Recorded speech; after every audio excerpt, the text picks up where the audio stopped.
The Kashmir files को लेकर भारत ही नहीं पूरे विश्व भर से प्रतिक्रिया आ रही है और जिस तरह से बॉलीवुड के तिरस्कार के बावजूद भी, बॉयकॉट करने के बावजूद भी द कश्मीर फाइल्स पूरे देश में नहीं पूरे विश्व भर में भगवा झंडा लहरा रही है और अब खुद आम लोग इसके प्रचार के लिए, प्रसार के लिए आगे आ रहे हैं। उससे कई सवाल खड़े हो गए हैं। आखिर अब तक हमसे क्या छिपाया गया और क्या द कश्मीर फाइल्स भी वो पूरा सच दिखा पाई जो अब तक हमसे छिपा पाया है। लेकिन उन पहलुओं पर जाने से पहले हम फिल्म के डायरेक्टर श्री विवेक अग्निहोत्री जी और पूरी फिल्म की जो स्टार कास्ट है, उसके तमाम जो छोटे बड़े कलाकार हैं, उनको हृदय से यहां पर साधुवाद देंगे, उनकी प्रशंसा करेंगे और उनको इतने बड़े जो उन्होंने कार्य करके दिखाया उसके लिए कह सकते हैं कि संपूर्ण सनातन समाज की तरफ से उनको बधाइयां हम यहाँ पर देंगे। और आप लोगों से ये अपील भी करेंगे कि इसे सिर्फ फिल्म के तौर पे ना देखें बल्कि उस दस्तावेज के तौर पे देखें जिसे अब तक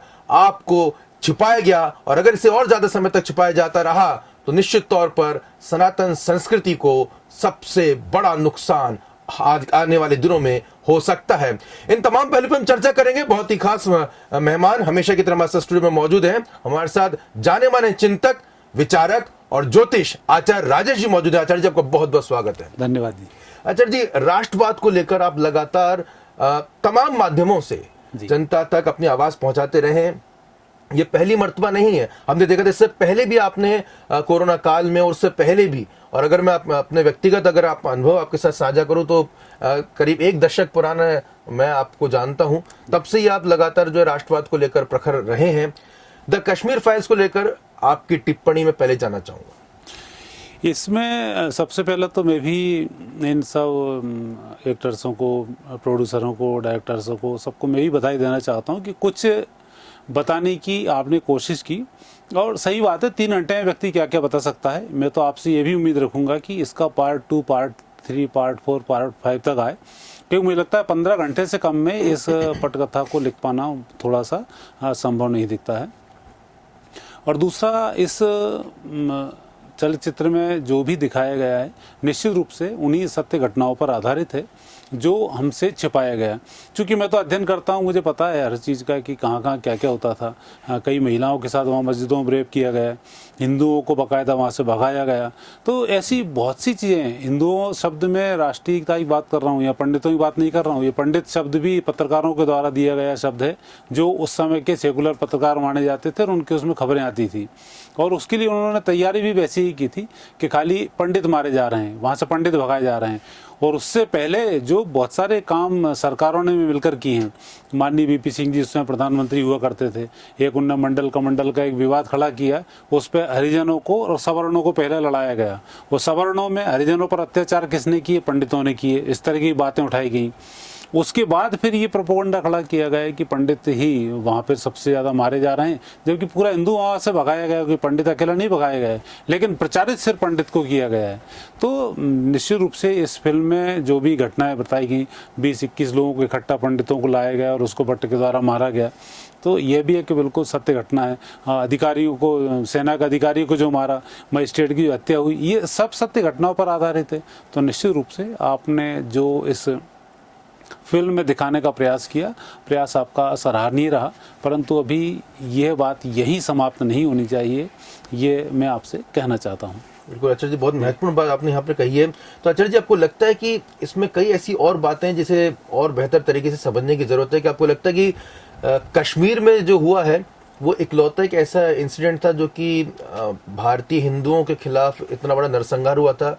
तो आपको लगता है कि कुछ और भी ऐसी बातें हैं, जो पहलू हैं, जो अभी तक हमारे जो सनातन समुदाय है वो समझ नहीं पाया है? इसमें कश्मीर की जो उत्पत्ति हुई, यहाँ से इसको शुरू करना चाहिए। किस तरह से जवाहरलाल नेहरू के माउंटबेटन से संबंध थे, उनके अब्दुल्ला से संबंध थे।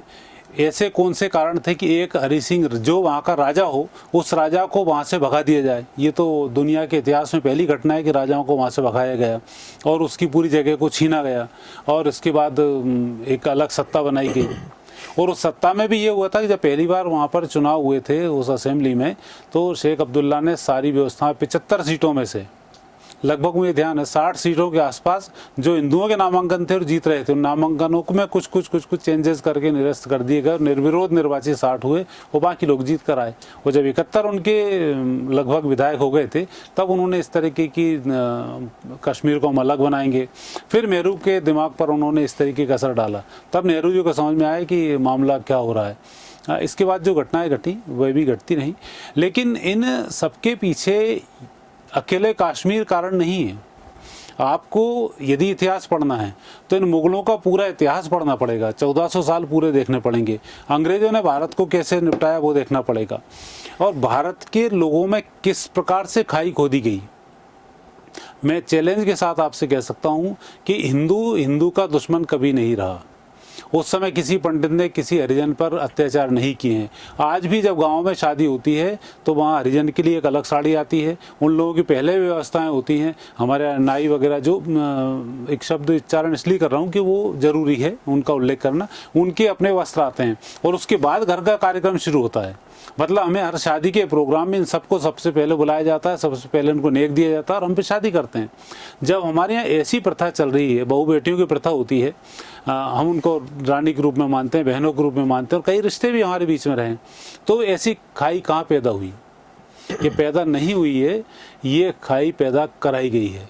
मुगलों के द्वारा शासन में अधिकारियों को हिंदू रखा जाता था और उन्हीं के माध्यम से हिंदुओं को प्रताड़ित करवाया जाता था, अन्यथा उनका सर कलम कर दिया जाता था, तो मरता क्या ना करता।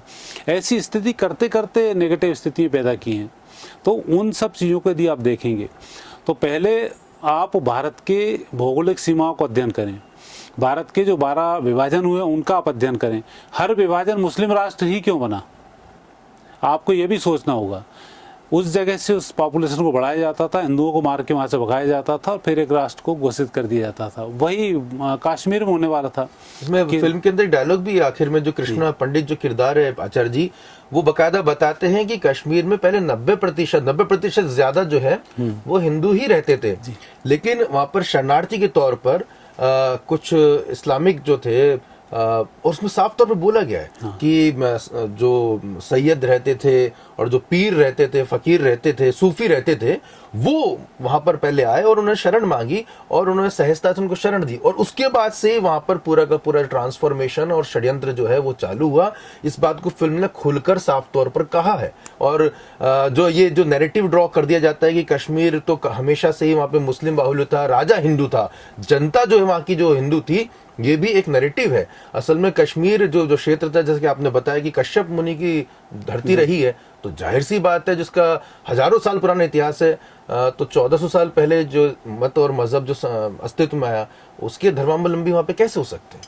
नहीं, बिल्कुल यह सही है कि वहाँ इनका होना, कश्यप ऋषि की धरती है, वहाँ आज भी लोग साधना के लिए जाते हैं। बाबा अमरनाथ वहाँ पर मौजूद हैं, नानी वहाँ पर मौजूद हैं, वहाँ पर कई ज्योतिर्लिंग अपने आप में मौजूद हैं, सरस्वती का मंदिर वहाँ पर इतना बड़ा मौजूद है। तो एक ऐसा जो क्षेत्र था जहाँ से हम धर्म सीख कर आते थे, शंकराचार्य जी वहाँ से ज्ञान प्राप्त किए हैं, कई आचार्यों ने वहाँ से ज्ञान प्राप्त किया। वो एक ऐसी भूमि थी जिस भूमि को आज भी, आज तो आप जन्नत बोलते हो, पहले स्वर्ग उसको कहा जाता था, कि वहाँ जाने के बाद साधनाएं करना, सब कुछ करना। आज भी वहाँ पर कई सन्यासी मौजूद हैं और कई ऋषि महर्षि मौजूद हैं और यही कारण है कि उनकी मौजूदगी भी लोगों को दिखाई देती है। आपने कारगिल का युद्ध देखा होगा, उसमें भी किसी एक महर्षि ने ही किसी को सजेस्ट किया था और वहाँ से हमला किया और निश्चित रूप से विजयश्री की प्राप्ति हुई, उसमें भी एक योगदान उनका आता है। तो उस सब दृष्टिकोण से हम देखते हैं तो कश्मीर अकेला नहीं है। आज हम बात करें पंजाब की, पंजाब में आप कह रहे हो न चाहिए गवैयों की जैसे कई बार सरकारें बन जाएं। आज किसान आंदोलन की हम बात करें, किसान आंदोलन किसानों का आंदोलन था क्या? ये आतंकियों का आंदोलन था सीधा सा। आज तो प्रूफ हो चुका है सामने, आज जो सरकार जीती उसके लिए फंडिंग कहाँ से है ये प्रूफ हो चुका है। बंगाल के यदि हम भारत के कोने की बात करें, बंगाल में क्या स्थिति आपकी बन रही है, साउथ में हम चले जाएँ, साउथ में स्थिति क्या बन रही है। तो भारत के जो कोने हैं उन पर आक्रमण करना है तो बाहर से पहले साफ एक एक चीज़ें करके हटाई जाती हैं, फिर अंदर घुसा जाता है। तो यही जो षड्यंत्र होता है यही चलता चला आ रहा है। हम कश्मीर की अकेले की बात ना करें, कश्मीर से लग के आ गए, पंजाब की बात कल शुरू, अगली बार से पंजाब शुरू हो जाएगा, पंजाब हरियाणा शुरू हो जाएगा, दिल्ली में आपने शुरू हो ही चुका है। जितने रोहिंग्या आ रहे हैं सब दिल्ली में बस रहे हैं। तो जहाँ ऐसी सरकारें जब इनको सपोर्ट करना शुरू करती हैं तब सब कुछ खेल हो जाता है और जनता से सच छिपाया जाता है। तो इसलिए जनता को बड़े सजग होकर पेपर पत्रिकाओं को पढ़ना चाहिए। सत्य क्या है, असत्य क्या है, इसका आपको खुद रीडिंग करना चाहिए। तब आप उस हद तक पहुंच पाएंगे कि इस देश में हो क्या रहा है। और हम हिंदू जो एक जन सामान्य को लेकर चलते हैं, एक ईमानदारी मेहनत को लेकर चलते हैं, सबके साथ सबके विकास की हम बात करते हैं, सब संस्कृतियों को हम अपनाते हैं, उन सब संस्कृतियों के बावजूद भी हम ही ठगे जाते हैं। ये हमारी मूर्खता भी कहें, अनपढ़ता भी कहें, या सजगता नहीं है, यह भी हम कह सकते हैं। साईं बाबा जैसे लोग आते हैं, धीमे से खड़े होते हैं, हमारे हिंदू उनके हाथ पे पड़ने लग जाते हैं, और हम जो मूल स्वरूप है हमारा उसको हम भूल के एक तरफ खड़े हो जाते हैं। और नतीजा ये होता है जब कुछ नहीं रहता है तब हाथ मलते रह जाते हैं, अरे बाबा ने कहा था और हम मर गए। कई बाबा आते हैं, आज भी सोना चांदी रोज पेपरों में खबरें आती हैं। एक बाबा आया, सोने को दुगना करने के चक्कर में सोना ले गया। मूर्खों को आज तक समझ में नहीं आई सोना दुगना कैसे होता है।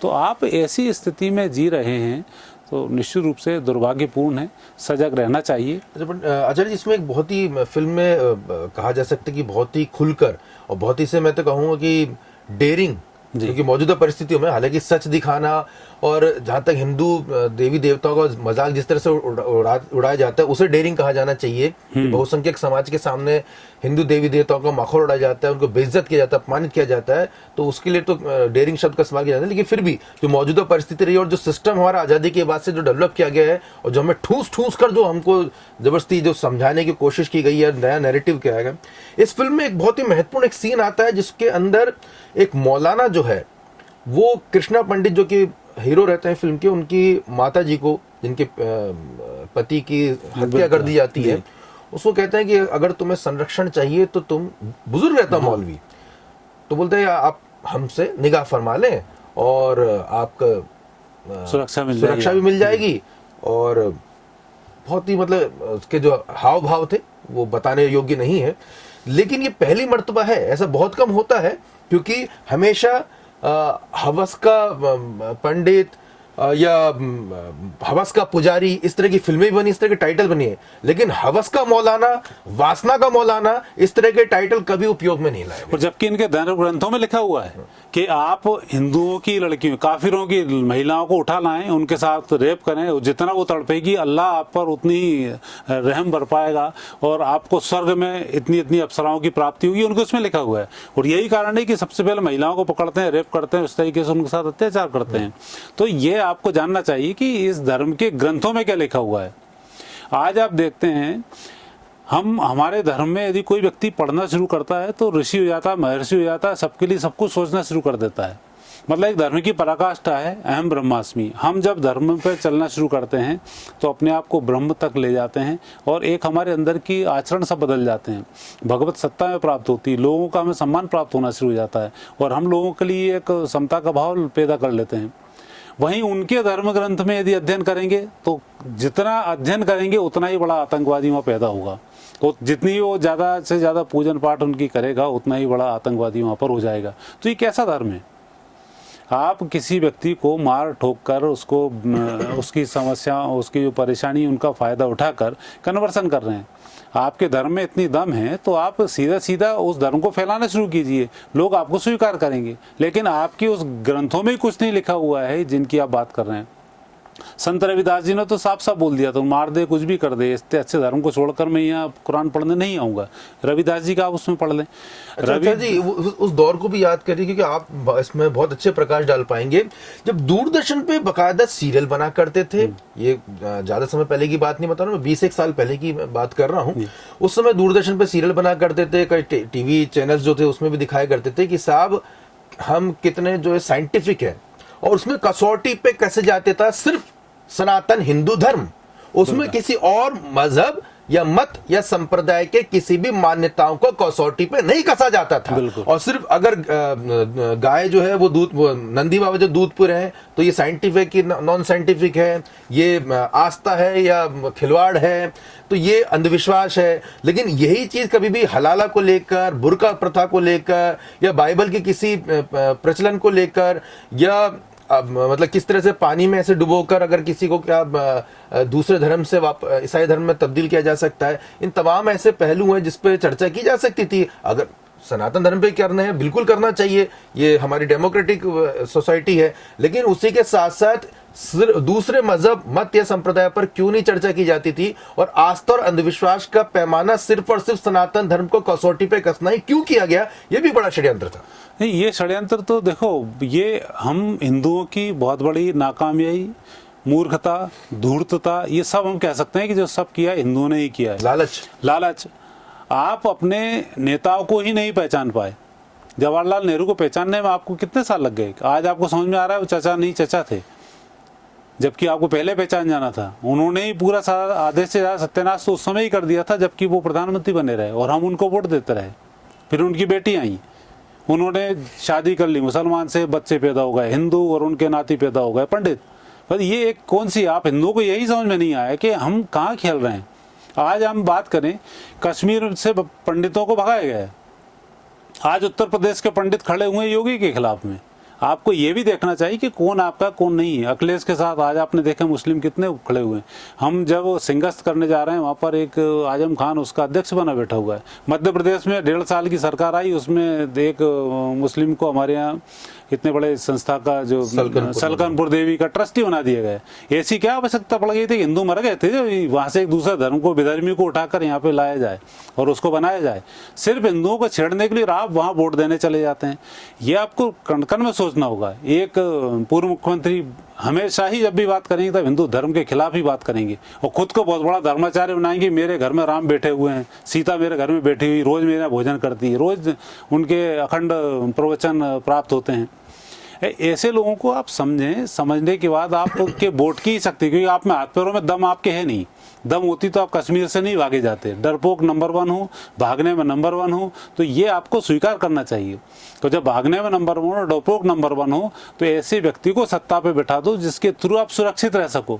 तो आपने आज तक वो नहीं सोचा, कभी आपने रीडिंग नहीं किया कि कौन आपके संप्रदाय के विरोध में जा रहा है, कौन आपका विरोध कर रहा है। आप इस बात में लगे रहे कि पड़ोसी की आंख फूट गई, मैं तो सुरक्षित बैठा हुआ हूँ। कल आपकी आंख फूटेगी तब आप रोना शुरू कर देना, कहाँ जाओगे। तो ये सब चीज़ें हैं कि हमारे खिलाफ कितना बड़ा षड्यंत्र 1400 साल से चल रहा है, आज से नहीं चल रहा है। और उसके बाद लगातार हम एक पूरी दुनिया का एक बहुत बड़ा हिस्सा हुआ करते थे, सिमटते सिमटते छोटे से एक हिस्से में आ चुके हैं और आज की स्थिति में हम नष्ट होने की कगार पर हैं। कश्मीर और सिर्फ फिल्में बनाने से कुछ नहीं होता। हमने फिल्म बना दी, सत्यता आपको दिखा दी, लेकिन आपके अंदर जागृति आई या नहीं आई? आपने उस फिल्म से क्या सीखा? अकेले कश्मीर की बात नहीं कर रहा है, अब आपको पूरे देश का अध्ययन करना होगा कि हम कहाँ कहाँ थे, कैसे कैसे थे, और कैसी ऐसी फिल्में, द कश्मीर जैसी फिल्में कितनी बन सकती हैं। कम से कम 500 फिल्में बनाई जा सकती हैं, हर जाति के ऊपर, हर संप्रदाय के ऊपर, हर क्षेत्र के ऊपर, और आपको यही सत्य मिलेंगे। अब आप थोड़ा सा इतिहास पढ़ना शुरू करेंगे तो आपको सत्य का एहसास होगा कि आप कहाँ गलती कर रहे थे और कहाँ कैसी सरकारों को आप बैठे थे, जिसके कारण कि आज आप अपाहिज होकर दुनिया के सामने हाथ जोड़कर खड़े हैं। आज से 10 साल पहले जब आप एयरपोर्ट पे खड़े होते थे आपको कोई नहीं पूछता था, लेकिन आज देखा होगा आपने यूक्रेन में तिरंगा लगाए हुए व्यक्ति को घर छोड़ने व्यक्ति आ रहा है। ये होता है राष्ट्र का स्वाभिमान और ये होता है सत्य को वोट देना। तो आपको इस बात का ध्यान रखना चाहिए। जाति बाती से बंटने के स्थान पर अभी आपने यूपी में देखा होगा, वो सब एक इकट्ठे हुए पाकिस्तान से, अमेरिका से वोट डालने आ गए और आप वहीं के वहीं वोट डालने नहीं निकले। 50% 60% वोटिंग हुई। धिक्कार है आप लोगों के ऊपर कि आप उस काम तक को नहीं कर पाए। और ऐसे धूर्त लोगों पे तो कभी कुछ बोलना भी पाप की श्रेणी में ही आता है, जो कि बैठे बैठे घर में और टीवी देख रहे हैं और सोच रहे हैं कि भारत आज़ाद हो जाएगा और हमें स्वतंत्रता मिल जाएगी। तो आप इस बात का ध्यान रखें, इतिहास को पूरा पढ़ें, तब आपको समझ में आएगा कि कई कश्मीरी फाइल्स हैं जो हर आपके गांव की फाइल्स उठा के देखोगे तो आपको इतिहास मालूम पड़ जाएगा। कश्मीर तो आप मत जाओ, आप अपने गांव का अध्ययन कर लो कि आपके गांव में कितनी महिलाओं को मुसलमान बनाया गया है इन अंग्रेजों के टाइम पर, औरंगजेब के टाइम पर। तो आपको खुद ही समझ में आ जाएगा। फिल्म में सर वो भी डायलॉग है जिसमें वो बता रहे हैं कि आज भी वहाँ पे इतने सारे सरनेम है, वो हिंदुओं के सरनेम है, पंडितों के सरनेम है। जैसे वो बट सरनेम है, मीर सरनेम है, वो बहुत सारे ऐसे सरनेम है जो पंडितों के रहते हैं। वो आज भी उनके आगे असलम बट हो गया है, बस इतना अंतर है, वो सरनेम वही है। फिल्म में अनुपम खेर जी एक बड़ी बात कहते हैं कि मेरे पास तो 25 पीढ़ियों तक का इतिहास मौजूद है। यहाँ जो मुस्लिम बने हुए हैं, क्या वो बता सकते हैं उनके 25 पीढ़ियों का इतिहास क्या रहा है? क्योंकि वो कन्वर्ट किए गए हैं, उसमें बात को खुलकर रखी गई। अब तक इस बात अगर बोलते हैं तो देखिए साहब, ये देश के गंगा जमनी तहजीब को ये नष्ट भ्रष्ट किया जा रहा है, सेक्युलर ताने बाने को तोड़ा जा रहा है। तो यहाँ इस सब की परवाह नहीं करते, क्योंकि सारा जो है ठीक रहा आचार्य जी सेक्युलर होने का। यहाँ हम ये नहीं कह रहे कि आप उठिए और लठ उठा के किसी का सर फोड़ दीजिए, लेकिन कम से कम समझ तो जाइए कि आपके साथ क्या खेला हो रहा है। तो ये आचार्य जी आपको नहीं लगता कि ये सेक्युलर शब्द जो है वो इस्लामिक आतंकवाद से भी ज्यादा खतरनाक शब्द है? नहीं, बिल्कुल ये शब्द बनाया ही इसलिए गया है कि आप सेकुलर हिंदुओं के बारे में तो पता है ना, आप जरा से एक लड्डू पकड़ा दो, उसमें मीठा मीठा करते हुए भागता चला जाएगा। वो 15 अगस्त पे आता ही लड्डू खाने के लिए है वो। तो ये इतनी लोभी मानसिकता आपकी बनी हो कि सरकार ने हमें क्या दिया, अरे तुमने देश को क्या दिया, तुम पहले तो अपना ये देखो। भिखमंगाई तो पूरी देश में चली हुई, पूरी दुनिया में फैल रही है, गरीब पूरी दुनिया में है, बेरोजगारी पूरी दुनिया में है, ऐसा नहीं कोई दुनिया हो। और आप 130 करोड़ के बीच में इतने सुकून से हो जितना पूरी दुनिया में नहीं हो। कई देश तो मैं भी घुमा हूँ कि वहाँ भारत जैसी स्थिति नहीं है। आपको उन सब चीज़ों का अध्ययन करना होगा। आज भी कई बाला सुब्रह्मण्य, हम बड़े सोच रहे हैं पंडित मर गया, मानो बड़ा ताबूत में ले जाके चले जा रहे हैं। तो आपके पास में शब्द वही हैं, जाति धर्म के नाम वही हैं, और मालूम पड़ा जब मरते हैं तब मालूम पड़ा कोई ताबूत में जा रहा है, कोई गाड़ा जा रहा है, कोई कहाँ जा रहा है। तो आपको इस सब बातों का ध्यान रखना होगा और सजग रहना होगा। भारतीय संस्कृति को बचाने की हम बात नहीं कर रहे हैं, वो बचना हो तो बच जाएगा। आप तो अपने बचने की बात करो, और आप बचोगे अपनी संस्कृति के माध्यम से ही। कन्वर्सन से नहीं बच सकते। कन्वर्सन से बचे बहुत ज़्यादा पूजन की तो आप भी आतंकवादी बन जाओगे। वो ऐसे धर्म है, और यहाँ यदि आपको ईश्वर की प्राप्ति करनी है तो इस धर्म को भी बचाना होगा, खुद को भी सजग रहना होगा, और धर्म बचाने वाली सरकारों को चुनना होगा, क्योंकि डंडा उठाने का इस भारतीय संविधान में अधिकार नहीं है। यहाँ कोर्ट कचहरी करती है और सरकारें काम करती हैं। उन्हें आप देखो किस तरह से सरकारों में अपनी व्यवस्थाएं बनाते हैं, किस तरह से सरकार में वो एंट्री करते हैं। वहाँ का एक व्यक्ति गृह मंत्री बना कश्मीर का, उस गृह मंत्री ने ही कितने सारे आतंकवादियों को अपनी लड़की को अपहरण करवा के छुड़वा दिया। कितना बड़ा प्लानिंग था। जितने नेता महबूबा मुफ्ती को, और आज आपका सारा विरोध कर रहे हैं। मुफ्ती जी के जो पिताजी अब्बा जान है वो गृह मंत्री बने थे देश के, और उसी वक्त ये पूरा का पूरा जो है कार्यक्रम हो गया। तो आपको यही पता नहीं पड़ा कि इतना बड़ा षड्यंत्र रच गए। आज आपके पास में एक विधायक बन जाता, वो विधायक कितने रोहिंग्याओं को आपके पड़ोस में बसा देता, यही आपको पता नहीं पड़ता। आपको लगता है उत्तर प्रदेश से आ रहे हैं, पहले वहां से उत्तर प्रदेश में आते हैं, उत्तर प्रदेश से मध्य प्रदेश में आते हैं। कभी भी सर ये कोई हेडलाइन नहीं आती आचार्य जी कि साहब रामलाल नाम का आतंकवादी जो है वो कंबोडिया में जाके बम फोड़ आया, या श्यामलाल जो है वो अफ्रीका में जाके जो है बम धमाके की प्लानिंग कर रहा था, या सोहन जो है उसने अमेरिका में जाके जो है ब्लास्ट कर दिया, या मोहन जो है वो इंग्लैंड में जाके उसने जो है रॉकेट छोड़ दिए। तो ये इसके बाद भी समझ में नहीं आता, इसके बाद समझ नहीं आता। तो इन सब चीजों, मुझे लगता है आचार्य जी इस अंतिम चरण में कि अभी भी काफी जो तादाद में हमारे जो सेक्युलर जो हमारे दोस्त हैं, हमारे साथी हैं, वो हमें अब तक गोदी मीडिया बोल चुके होंगे और हम पे बड़ा सा पोस्टर लगा चुके होंगे। तो उनसे मैं एक दरख्वास्त करूंगा, अगर आप इस चैनल को या हम जैसे लोगों को गोदी मीडिया कहते हैं तो 1990 में उस मीडिया को आप क्या कहेंगे जिसने कश्मीर की तमाम इन सच्चाई को छुपाया? तब उस वक्त भी क्या मोदी जी वहां पर बैठे थे, और तब कौन सा गोदी मीडिया वहां पर था? उस समय की जो तस्वीर को जो छुपाने वाले जो मीडिया कर्मी थे, जो टीवी चैनल्स थे, जो सरकारी मीडिया था, जो अखबार थे, वो किसका पालन कर रहे थे? वो कौन सा मीडिया कहलाएगा? क्या आपको मालूम है कि कश्मीर में, मैंने रिपोर्टिंग की आचार्य जी, वहां पे हिंदी पेपर नहीं मिलते। जी बिल्कुल, वहां पे सिर्फ अंग्रेजी पेपर अलाउ है, उर्दू पेपर अलाउ है। वहां पर पूरी तरह से हिंदी को खत्म कर दिया गया। जहां पे शंकराचार्य जी की पीठ रही है, जहां पे संस्कृत का अध्ययन हुआ करता था, वह पूरी तरह से संस्कृत और देवनागरी लिपि को खत्म कर दिया गया। ये ऐसे कई बाकी हैं जहाँ पर कि हिंदू संस्कृति को बहुत प्लानिंग की तरह से उन्होंने नष्ट किया है। बड़े आसानी से वो नेताओं को जितवा लाते हैं। वही नेता जिनको आप वोट देते हो, आप ही की नहीं सुनते हैं, आपके पड़ोस में ही उपद्रव कर देते हैं।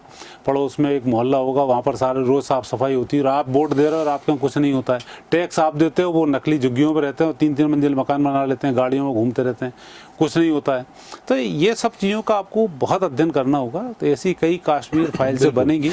तो मेरा तो आपसे अनुरोध ये है कि इस फाइल्स को देखें और अपने दिमाग को खोलें, अपने चक्षुओं को खोलें, सरकारों पे ध्यान दें कि हम वोट किसको दें, कौन सा नेता क्या हरकत कर चुका है, कौन सा अखबार आपके नेगेटिव जा रहा है, आपके समाज में क्या चीज़ें परस रहा है। अभी तो कुछ सेकुलर अखबार अभी आ जाएंगे, होली पर सफ़ेद रंग से होली खेलो, लाल रंग से पानी वाले रंग से होली मत खेलो, ये सब आ जाएंगे अभी हाल उतर उतर कर, जिनमें इस तरह की खबरें छप जाएं, समझ जाने सेकुलर अखबार हैं और आपके दिमाग को डाइवर्ट करते हैं। तो उस तरह से आपको देखना चाहिए। और कई ऐसी घटनाएं भी, कुछ दिन पहले कोरोना काल हुआ, भारत की क्या बेइज्जती इन मीडियाओं ने कराई है, जबकि इतने लोग ही नहीं मरे थे। तो आपको इन सब चीज़ों का ध्यान रखना पड़ेगा और दिमाग खोलना पड़ेगा। तो आपके दिमाग के थोड़े से चक्षु को खोलने के लिए इस फिल्म के निर्माता निर्देशकों को मैं बहुत धन्यवाद देता हूं कि आपको कुछ तो मिला, लेकिन आगे अब आपको सोचना है कि आगे आप क्या कर सकते हैं। और बिल्कुल हम यहाँ पे एक रिक्वेस्ट ये भी करना चाहेंगे कि कृपया इस फिल्म को जाकर थिएटर में देखें, जिससे कम से कम वो कराचीवुड यानी कि बॉलीवुड वालों को पता चले और कपिल शर्मा जी को पता चले कि उनके सपोर्ट के बिना भी सनातन धर्मावलंबी में इतनी शक्ति है, इतनी ताकत है कि किसी भी फिल्म को सुपर हिट बम्पर हिट करा सकते हैं और अपने हितों की वो रक्षा करना जानते हैं। अगर आप इसको मोबाइल पर ही देखेंगे या इसकी जो कॉपी इसको देखेंगे, तो इससे जो फिल्म निर्माताओं ने जो अपनी जान जोखिम में डाली, इतना जो डेयरिंग की है, इतनी जो मेहनत की है, इतना परिश्रम किया है, उसे सही मायनों में उसको हम कहा जा सकते हैं सपोर्ट नहीं करेंगे। तो आपसे हम दरख्वास्त करेंगे कि ज़्यादा से ज़्यादा जाकर आप इस सच्चाई को देखें, इस सिर्फ सच्चाई को महसूस करें कि आखिर हमारे साथ क्या कुछ खिलवाड़ किया जा रहा है।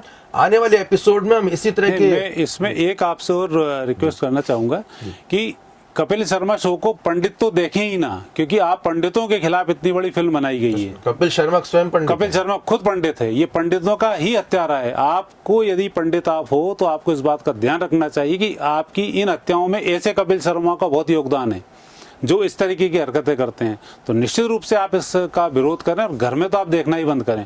और मेरी तो समझ हिंदुओं से दरखास्त है कि पंडित तो जातिवाद में ना पड़ें, क्योंकि वेद जातिवाद की बात करता ही नहीं है। वेद बात करता है संभाव की। आप अपने कर्मों से अलग अलग जाने जाते हैं, लेकिन सायंकाल खाना खाने का अधिकार एक साथ वेद आपको देता है। वेद आप पढ़ेंगे, आपको मालूम पड़ जाएगा कि वो जातिवाद के चक्कर में पड़ता ही नहीं है। तो उन सब चीज़ों का भी आप थोड़ा सा अध्ययन करें और कुछ अच्छी स्थिति तक आप पहुंच पाएंगे। बिल्कुल। और आने वाले एपिसोड में हम इन्हीं पहलुओं पर लगातार चर्चा करेंगे। आखिर 1947 में हमें विभाजन के बाद क्या कुछ मिला, इससे क्या कुछ हासिल हुआ। पाकिस्तान के बलूचिस्तान में हिंगलाज माता का मंदिर है जो कि 52 शक्तिपीठों में से एक है। आखिर अगर वो शक्तिपीठ वहां था तो वहां के रहने वाले हिंदू कहाँ चले गए, कहाँ उनको दफना दिया गया, कहाँ उनको काट के फेंक दिया गया। ऐसे तमाम बर्निंग इश्यूज को लेकर इंडिया फर्स्ट लगातार आचार्य जी के साथ में हाजिर होता रहेगा। हमारी दरख्वास्त है, अगर आपको ये वीडियो पसंद आए इसको ज्यादा से ज्यादा शेयर करें, लाइक करें, चैनल को सब्सक्राइब करें। कम से कम आपका ये जो लाल बटन दबाना हमें वो सपोर्ट देता है कि हमें आगे बढ़ने की प्रेरणा देता है। हम आपसे और किसी प्रकार की सपोर्ट की अपेक्षा नहीं करते हैं, लेकिन अगर आप हमें कमेंट करके बताएंगे और कुछ क्या जानना चाहते हैं तो हम कोशिश करेंगे उन पहलुओं को आपके सामने रखने की, आपके सामने चर्चा करने की। और इस उम्मीद के साथ कि वसुधैव कुटुंबकम की जो धारणा है भारतीय समाज की, वो पूरे विश्व में शांति हो, खुशहाली हो। लेकिन उसके साथ साथ ये भी महसूस करें कि यूक्रेन में तमाम कोर्स चल रहे थे, तमाम बार चल रहे थे, रेस्तरा चल रहे थे, कॉलेज चल रहे थे, नौकरियां चल रही थी, लेकिन जब अस्तित्व पर संकट आया तो सब बंद है, सब खत्म है, सब भाग चुके हैं। इसलिए अस्तित्व पर अगर संकट खड़ा हो रहा है तो पहले अपने अस्तित्व को बचाएं, बाकी चीज तो बाद में जरूर हो जाएंगी। फिलहाल मुझे यानी आशुतोष को दीजिए इजाजत। देखते रहिए इंडिया फर्स्ट न्यूज। नमस्कार।